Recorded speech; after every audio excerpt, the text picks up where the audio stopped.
Hi everyone, I'm here to talk about iOS 15.2 that was released earlier this week. I'm going to show you some features you need to configure on your iPhone.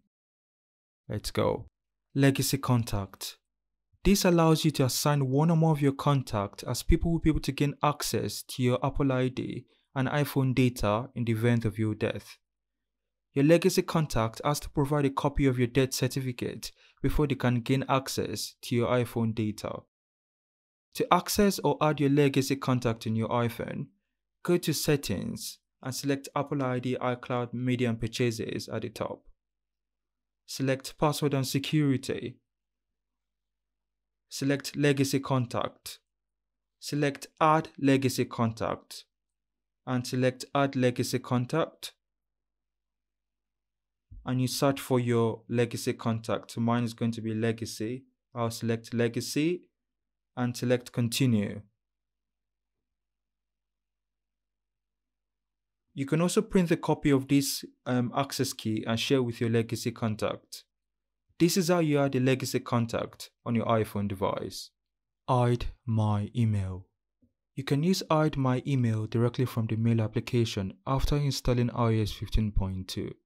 When composing an email, just tap the From field and select Hide My Email option to generate a random email address.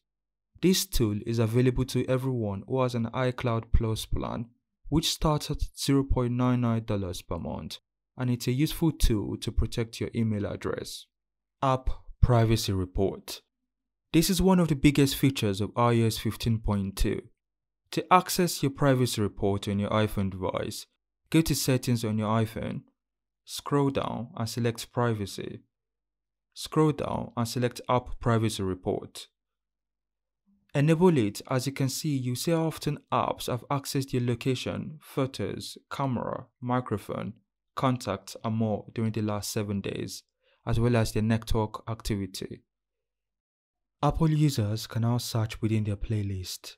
To search within your playlist, select on your preferred playlist, slide down and select the search bar and enter your preferred song. Let's say Praise Him. And this is how you search for a particular song on your playlist. iPhone Parts and Service History. In iOS 15.2, you can go to Settings, General and select About to see the parts and service history of your iPhone. You can check the parts and service history of your iPhone before you buy it, especially if you're buying a refurbished device. Please note, you won't see the parts and service history if your iPhone has not been repaired. If you enjoyed this video, please leave your thoughts in the comments down below. Thank you for listening. My name is Oluwatobi. Please like, share and subscribe. Thank you and goodbye.